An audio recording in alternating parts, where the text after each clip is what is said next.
안녕하세요. 오늘은 계시록 5장의 말씀을 살펴보도록 하겠습니다.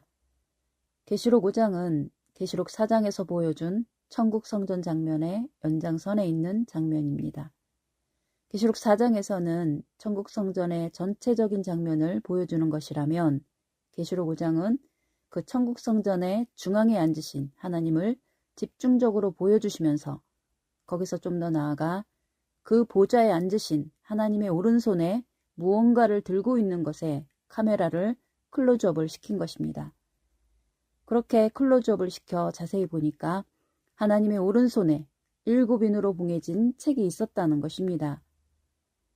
그런데 그 인봉된 책을 보고서 계시록의 저자인 사도 요한이 크게 울었다고 합니다.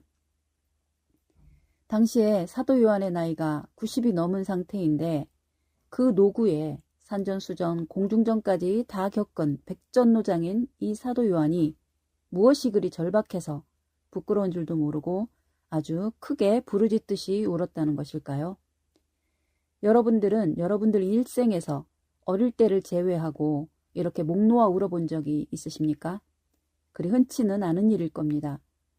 그렇게 크게 울었던 사연은 단 하나의 이유 때문인데 자식이 죽은 것도 사업이 망해서도 아니고 천상천하에 7인으로 봉해진 그 책을 펴거나 보거나 할 사람이 없어서 그렇게 탄식하며 크게 울었다는 것입니다. 그런데 24장로 중에 한 분이 다윗의 뿌리이신 예수님께서 이기신 분이기 때문에 그 인을 떼실 수 있다고 하면서 걱정하지 말고 울지 말라고 위로를 하는 겁니다. 여기에도 예수님께서 이기셨다는 것을 강조하고 있는데 계시록에서는 유독 이기는 신앙에 대해 엄청 강조하고 있다는 점에 여러분들도 유념하셔야 할 것입니다.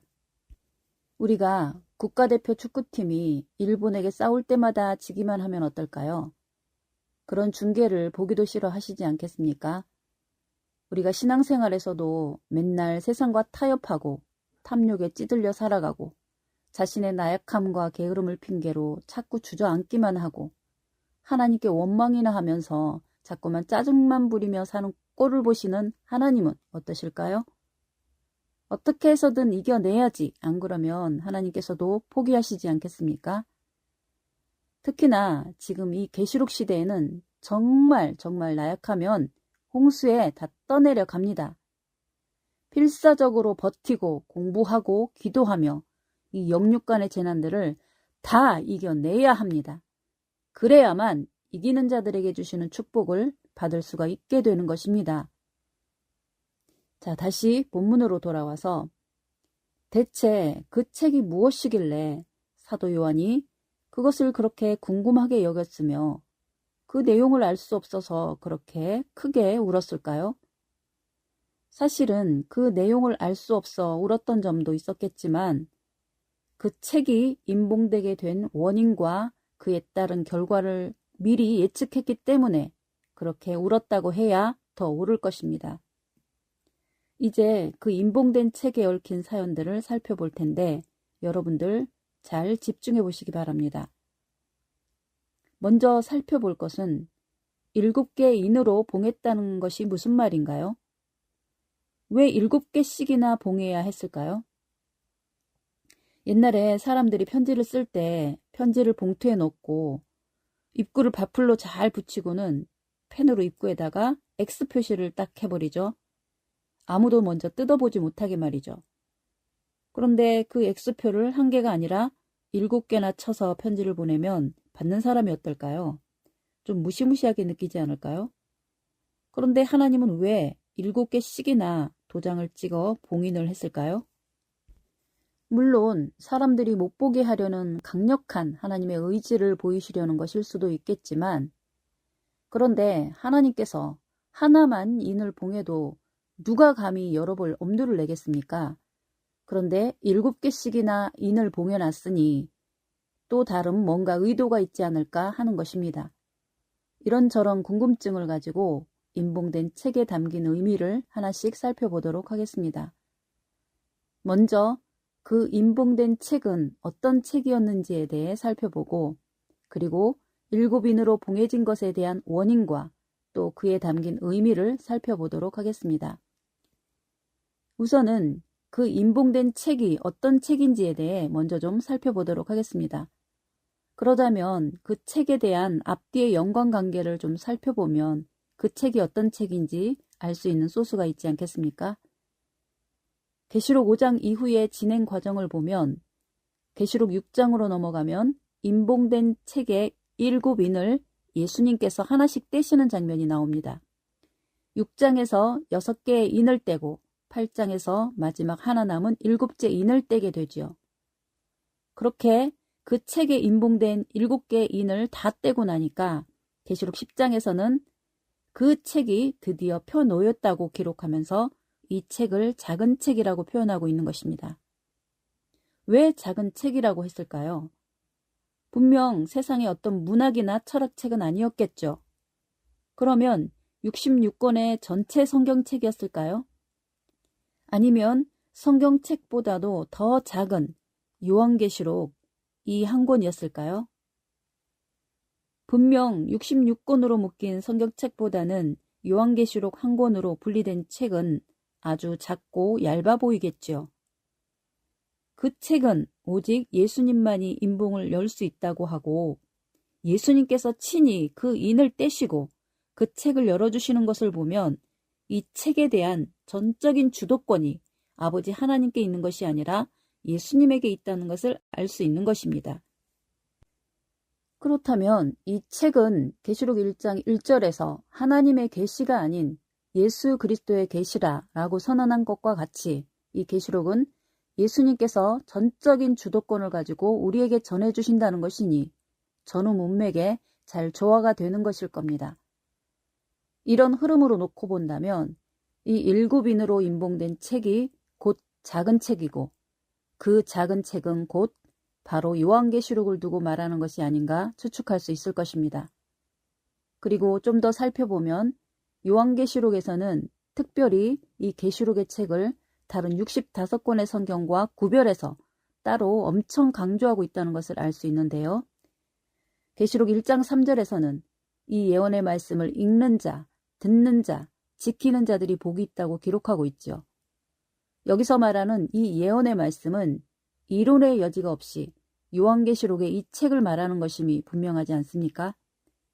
그리고 계시록 22장 18절에서 19절에서도 이 예언의 말씀을 듣는 자들은 이것들 외에 더하면 이 책에 기록한 재앙을 더하고 이 책의 예언의 말씀에서 제하여 버리면 거룩한 성의 참여함을 빼버리겠다고까지 강조하고 있는데 여기서도 당연히 이 예언의 말씀은 요한계시록의 말씀인 것입니다. 그러니 이 예언의 말씀에는 다른 65권의 성경은 포함되지 않는다는 것인 거죠. 그리고 다른 65권의 성경에서는 감히 이 책에서 하나라도 더하거나 빼면 구원을 받을 수 없다는 식으로 단언하는 책도 없지 않습니까? 그리고 계시록을 제외한 나머지 65권의 성경을 보면 구약은 이미 기록이 완료가 되어 있었고 신약 성경은 여러 사람들이 기록을 했는데 사도 요한도 요한복음과 요한 1, 2, 3서 4권이나 기록을 했고 사람들에게 널리 퍼져서 읽히고 있는 상태였기 때문에 그런 책들에 대해서는 사도 요한도 몰랐을 리가 없었을 거니까 그런 것을 알 수 없어 크게 울고 말고 할 일은 없었겠지요. 그러니 사도 요한 자신에게뿐 아니라 이 세상 누구에게도 전혀 알려지지 않은 이 계시록은 특별할 수밖에 없는 책이라는 것입니다. 그리고 특별히 임봉한다는 말씀은 일상적인 성경 이야기들에는 전혀 사용하지 않는 용어인 것입니다. 항상 장래일을 예언하는 것에 대해서만 그런 용어를 쓰면서 절대 기밀을 유지해야 한다고 강조하는 것이라는 거죠. 다니엘서 12장 4절을 보시면 다니엘에게도 마지막 때까지 이 말씀은 봉함하고 감춰두라고 말씀하시고는 다니엘 너도 알려고 하지 말라고 경고하시는 것인 겁니다. 스가랴 선지자도 스가랴 4장을 보시면 두 감람나무와 7 순금 등대의 환상을 보면서 계속해서 그 환상을 보여주는 천사에게 이것들이 무엇입니까? 라고 계속 묻고 있는 것도 마찬가지입니다. 선지자들도 그냥 기록해야 하는 사명만 있었을 뿐이지 그 내용에 대해서는 알지 못하는 것이고, 그리고 이 모든 예언의 포인트는 모두가 마지막 때의 일을 알리는 것이기 때문에, 그래서 마지막 때가 되어야 알 수 있게 된다고 하시는 것입니다. 다니엘서나 스가랴서도 그럴진데 요한계시록은 얼마나 더 비밀스럽겠습니까?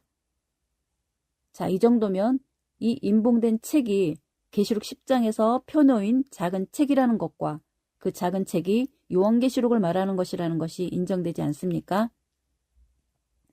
자, 다음은 인봉된 책이 왜 이렇게 인봉이 되었는지, 그리고 왜 7개씩이나 인으로 봉하셨는지, 그 원인은 무엇이며, 그리고 그 인봉된 것에 따른 결과는 어떻게 되는 것인지에 대해 살펴보도록 하겠습니다.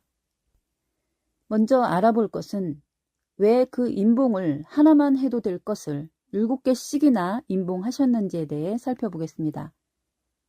그것은 바로 2장 3장에서 경고했던 그 7교회의 7사자에게 편지를 한 데서 원인을 찾을 수가 있는 것입니다.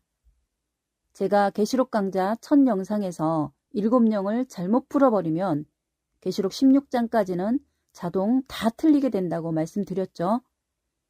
그 7의 영이 있었기 때문에 7의 별과 7의 금촛대가 있게 된 것이고, 그것에서 또 7의 인으로 봉한 책이 나오는 것이고, 또 그에 연이어서 7인과 7나팔과 7대접 재앙의 내용들이 쭉 연쇄적으로 이어지고 있는 것인 겁니다. 그러니 7영을 어떻게 이해하느냐에 따라 계시록을 이해하는 방향이 결정되는 것입니다. 계시록 1장 20절에서 네 본 것은 7별의 비밀과 7금촛대라고 했죠. 잘 보시기 바랍니다만 여기서 비밀이라고 한 것은 7금촛대에 대한 것이 아니고 7별, 곧 7교회의 7사자를 지칭해서 비밀이라고 했고, 그리고 그 7별들에게 편지를 했던 것이죠. 이것에 대해서는 아직 설명을 다 드리지를 않았는데 이것은 좀 더 훗날에 해야 될 것 같습니다만은, 어쨌든 지금 말씀드릴 수 있는 것은 7개의 인봉의 원인이 바로 7별과 연동된 사건이라는 것을 보여주는 것이라는 겁니다. 그리고 7별의 비밀이라는 것도 참 유념해 봐야 하는 것이, 7별은 그 뜻이 7교회의 사자다라는 뜻을 다 풀이를 해줬는데 대체 뭐가 비밀이라는 것일까요? 이건 여러분들이 더 공부하며 기도하며 뜻을 찾아가 보시기 바랍니다. 어쨌든 결과적으로는 그 7의 별 때문에 7개의 인으로 봉해진 것이라면 그 인봉이 되게 된 이유는 무엇일까요? 네, 책을 인봉해버렸다는 것은 기본적으로 책을 볼 수 없도록 덮어버렸다는 것인 거죠. 그러면 그 책이 인봉되기 전에는 열어서 볼 수 있었다는 의미가 되기도 하는 거겠죠. 하나님께서 7별의 사자를 비롯한 깨어있는 목자들과 성도들에게 하나님의 마지막 시대의 비밀인 이 계시록의 말씀을 조금씩 열어주셨던 것입니다. 아모스 3장 7절의 말씀처럼 하나님은 하고자 하시는 어떤 비밀도 선지자들에게 먼저 알려주지 않고는 아무것도 행하지 않는다고 하셨지 않습니까? 그러니 이 마지막 때에도 7별을 비롯한 하나님의 신실한 종들에게 이 계시록의 비밀을 왜 열어주지 않으셨겠습니까? 계시록 3장 1절에서 밝히는 것은 7별과 7영이 예수님의 손에 잡혀서 사역하고 있다고 합니다. 그러니 7의 사자들은 7영의 강권적인 역사에 의해 뜨거운 성령의 역사를 일으키며 계시록의 역사를 서서히 일으키고 있었던 겁니다. 그렇게 강력한 7영의 강권적인 역사와 함께 사역을 했다면 마가다락방의 오순절 성령의 역사처럼 당연히 엄청난 부흥의 역사가 일어나지 않았겠습니까? 그러다가 대부분의 목자나 권력자들이 그러하듯이 초창기에는 신실하고 겸손하다가도 교세가 커지고 모든 부귀영화와 권력의 맛에 취하다 보면 어찌 됩니까? 서서히 초심을 잃고 변질되고 타락의 늪으로 빠져들지 않습니까? 그런 타락상을 보여주고 있는 것이 계시록 2장 3장에서 7교회의 사자들에게 회개를 촉구하는 편지를 보내게 된 원인이라는 것입니다. 첫사랑을 잃어버렸다고 하고 발람의 교훈들이 섞여 변질되고 있다 그러고 자칭 유대인이라고 하나 사실은 사단의 회에 속해가고 있다 그러고, 차지도 더웁지도 않게 미직지근거려서 구토를 유발할 정도로 꼴보기 싫다고도 하시지 않습니까? 우리나라의 1960년대부터 7, 80년대의 한국교회의 모습을 상상해 보시기 바랍니다. 그때의 목자들과 교인들과 그리고 오늘날의 목자들과 교인들의 성향을 비교해 보면 연세가 있으신 분들은 느낌이 오실 것입니다. 그러나 세월이 가면서 교회의 덩치는 커지고 교회당 건물의 높이가 높아지는 만큼 목사들의 권세는 하늘을 찌르게 되니 어떻게 되었습니까? 이제는 계시록 2장 3장에서 하시는 질책을 듣지 않으면 안 되는 지경에 이르게 된 것이 아닙니까? 7별을 비롯한 세상의 모든 교회의 목자들이 그렇게 세속화로 치닫고 있는 것인 거죠. 자기들 배불리라고 그런 은총을 베푼 게 아닌데 말이죠. 이 마지막 시대의 사명을 감당하라고 이 말씀을 열어주시고 사람도 돈도 권력도 다 부어주신 건데 이것을 가지고 사울 왕처럼 자기 자리를 지키는 데 쓰고 자기 이권을 챙기는 데 쓰고 사람들을 억압하고 권력 행사하는 대로만 사용하니까 성령께서 더 이상 두고 볼 수가 없어 말씀을 풀어주시다가 책을 덮어버렸다는 것입니다. 여러분들, 우리 한국교회가 언제 말씀이 열리는 역사가 있었고 또 언제부터 말씀의 역사가 닫히는 일이 벌어졌을까요? 계시록 2장 3장의 경고의 편지는 그런 세속의 길로 멀어져가는 교회들에게 성령이 떠나는 사태만큼은 막아보려는 간곡한 성령의 호소였고 부르심이었던 것입니다. 니들 계속 이런 행태를 고치지 않고 반복하면 더 이상 말씀을 줄 수가 없어. 그뿐 아니라 철장에 몽둥이로 두들겨 맞을 거야.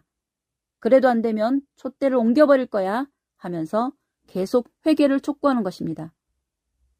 이런 경고는 교인들에게 주신 것이 아닙니다. 목자들, 사자들에게 하시는 겁니다. 그러니 그 내면에서 일어나는 영적인 격렬한 갈등과 혼란들은 밑에 있는 교인들은 알 턱이 없는 겁니다. 교인들이야 이런 영적인 작용에는 아무런 낌새도 못 차리고 맨날 강대상 맨 앞자리에 앉아 아멘 아멘 하며 말씀만 받아먹을 자세로 있기 때문에 그런 엄청난 일들이 벌어지는지는 상상도 하지 못하는 것인 거죠. 그래서 목자들이 회개하지 않으면 목자들 버릴 때 그 교인들은 그냥 도매금으로 넘어가 버리는 것입니다. 여러분들도 여러분들 자녀들이 말을 잘 안 들으면 이런 행동 많이 하시지 않습니까? 좋은 말로 할 때 듣는 게 좋을 거야 그러다가 그래도 말 안 들으면 용돈 안 준다 그러다가 그래도 말 안 들으면 어쩝니까? 집구석에서 나가라든지 호적을 파가라든지 그러지 않습니까? 이렇게 점점 호통의 강도를 더하는 거죠. 2장과 3장이 그런 내용인 것입니다. 결국은 그래도 말을 안 들어먹으면 어찌 될까요? 성령께서 함께 하시며 온갖 영감으로 감동으로 은혜로 채우시던 말씀의 역사가 어느 순간 문이 닫히게 되고 성령은 떠나버리시는 겁니다. 그때부터는 다시 본래의 미천한 모습으로 전락이 되어 더 이상은 하나님과의 교류는 끊어져 버리고 묵시의 말씀으로 시대를 깨우는 살아 운동력 있는 말씀의 생동감은 사라져버리고 평범한 밥벌이용 사건 목자가 되어버리고 탐욕과 이기심 가득한 채 왕권을 지키는 데 혈안이 된 사울왕의 모습으로 전락이 되어버리는 것입니다. 목회자들이라면 말씀에서 감동을 입고 성령에 충만할 때와 그렇지 않을 때의 설교의 영적 파워의 그 엄청난 차이를 느껴보셨을 겁니다. 성령은 떠나버리고 거짓된 욕망의 육체만 남은 목사가 돼버리면 그 입에서는 어떤 설교가 나올까요? 그때부터는 강력한 하나님의 묵시의 말씀이 주는 강력한 파워가 넘치는 비전은 사라지고 오직 교인들 끌어모으고 교인들 떨어지지만 않게 하는 수작질로 변질되고 마는 것입니다. 그렇게 되면 이건 뭐 예배인지 온맨쇼를 하고 코미디쇼를 하는지도 모를 작태를 벌이는데도 철없는 교인들은 같이 깔깔거리며 재밌다고 은혜스럽다고 칭찬을 하면서 인기스타 목사를 그렇게 만들어가는 겁니다. 지금 현재 한국교회의 상황이 이런 것입니다. 우리 한국교회에는 이사야 5장 1절에서 7절을 보시면 하나님께서 극상품 포도나무를 심어서 좋은 포도 열매를 맺기를 위해 열심히 농사를 지었는데 하나님의 기대와는 반대로 들포도를 맺혀버렸답니다. 그런 포도원에게 내리신 하나님의 징벌의 제1단계는 더 이상 하나님께서 그들에게 비를 내리지 않는 벌을 주시는 것이었습니다. 비를 멈춘다는 것은 성령의 진리의 말씀의 깨달음을 거둬버린다는 것이고 이것이 하나님의 재앙의 첫 단계인 것입니다. 그 다음으로 포도원의 울타리를 다 헐어버립니다. 울타리를 헐어버리니까 온갖 들짐승들이 교회 안으로 들어와 교회를 난장판으로 만들고 교인들은 뭉텅이로 교회를 떠나게 되고 교회는 점점 황량하게 변해가는 것인 겁니다. 일단 모든 교회에 대한 하나님의 심판은 1차적으로 말씀줄을 잘라버리는 것에서부터 시작되는 것입니다. 특히 묵시의 말씀이 끊어지는 것입니다. 그것이 곧 임봉되었다는 것입니다. 이런 의미로 보면 지금 이 시대에는 계시록이나 구약의 선지서들을 설교하지 않는 목사나 교회들은 이미 말씀줄이 다 끊어진 상태의 교회들인 것을 알아야 하는 것입니다. 교인 수가 많고 우리 목사님이 착하고 신실하고 이런 것은 소용이 없습니다. 교인 수가 많은 것은 사이비 이단들이 더 많습니다. 천주교는 얼마나 좋은 일도 많이 하고 규모도 세계적인 교단 아닙니까? 지금의 유대인들은 또 어떻습니까? 그런 무리들도 자기들은 전혀 하나님께 버림받은 상태에 있지 않다고 오히려 더 은혜와 성령 역사가 충만하다고 하지 않겠습니까?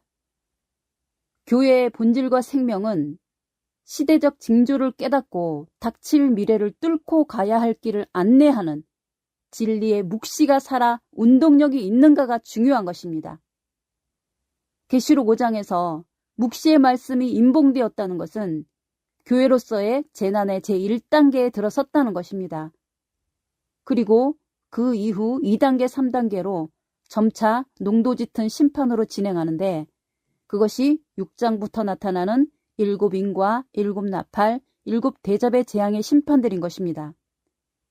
그야말로 무시무시한 심판의 사건들이 기다리고 있는 것입니다. 사도 요한은 7개의 임봉이 쳐진 책을 보는 순간 그 사실이 무엇을 의미하는지 직감적으로 깨달았던 것인 거죠. 사도 요한은 성령에 감동하여 있었으니까 딱 직관적으로 큰일 났다는 것을 느꼈으니까 그 노인이 그렇게 체면불구하고 크게 울었다는 겁니다. 자, 다음은 예언의 말씀이 임봉되어 버리면 어떤 현상이 생기는지 성경의 가르침을 좀 찾아보도록 하겠습니다. 다시 말씀드리지만 말씀이 봉해졌다는 것은 일반적인 말씀을 말하는 것이 아니라 묵시, 곧 예언의 말씀이 막혔다는 것입니다. 예수님께서 재림하실 때가 다 돼가는데 재림에 관한 말씀을 모르면 어찌 되겠습니까? 재림을 맞이할 수가 없는 것이 아니겠습니까? 그러면서도 예배를 드린다고 하고 설교를 한다고 하니 그들이 할 수 있는 설교는 더 이상 미래 비전이나 재림을 준비하는 데 필요한 말씀은 들을래야 들을 수도 없고 그냥 지금까지 알고 써먹던 수준의 말씀만 가지고 적당히 사람들 기분만 달래는 설교를 하게 되는 것이겠죠. 말세가 되면 그런 상태의 신앙들이 일반화될 것이라고 이미 이사야가 잘 예언해두고 있는데 이사야 29장 9절에서 12절의 말씀을 잘 읽어보시기 바랍니다. 묵시의 말씀을 모르는 것은 하나님께서 잠들게 하는 신을 부어버렸기 때문이라고 하십니다. 묵시가 막히는 것은 개인이 공부를 안 해서 막히는 것이 아니라고 합니다. 묵시의 차원은 신적인 계시의 영역인 것이기 때문에 책으로 공부를 하고 안 하고의 문제가 아닌 것입니다.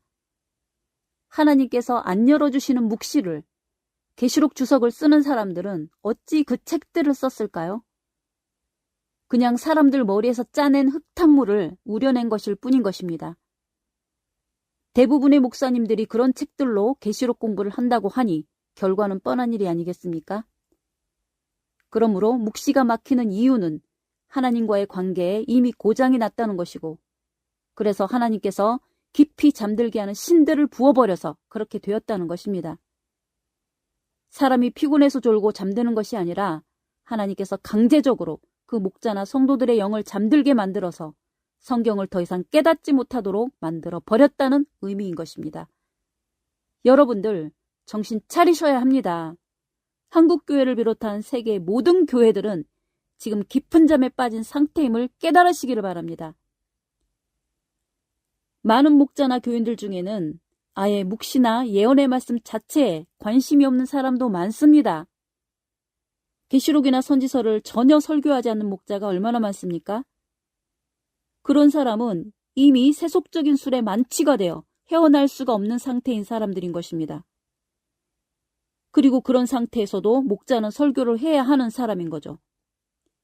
묵시에 대해 닫혀 있으니까 어떤 설교를 하겠습니까?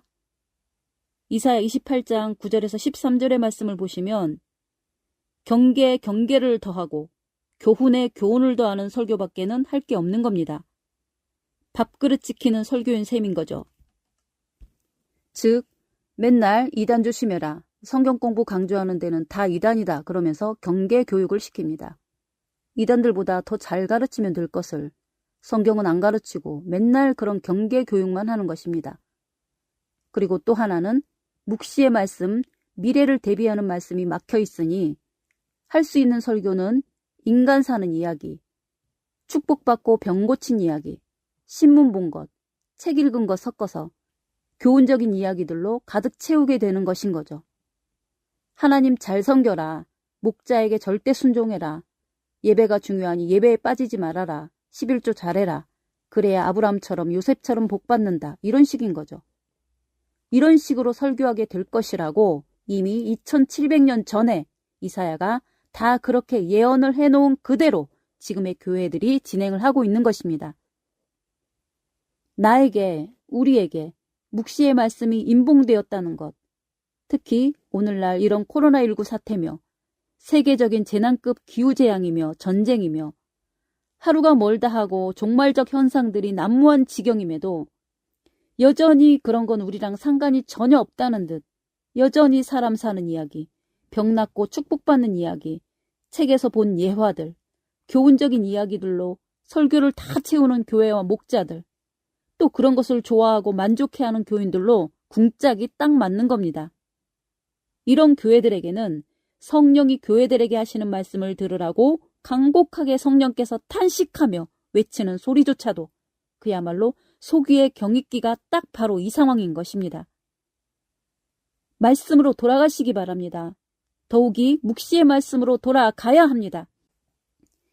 아무리 임봉된 책일지라도 또 어디선가 계시록 10장의 말씀처럼 책은 다시 열리게 되고 또 준비된 사람들을 통하여 역사는 이어지게 되어 있는 것입니다. 지금은 얼마나 좋은 시대입니까?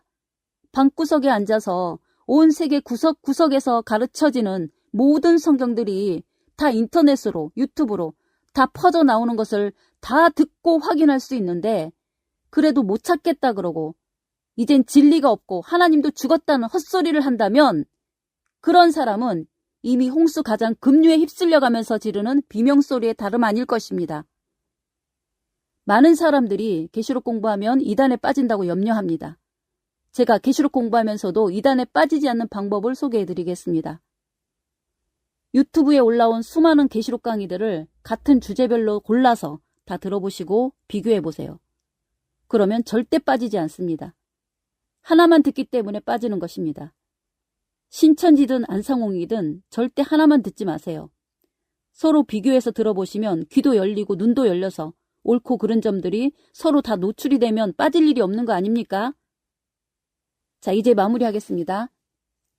이제는 이 계시록의 시대는 아담 때처럼 노아 때처럼 초림 때처럼 그렇게 끝나지 않습니다.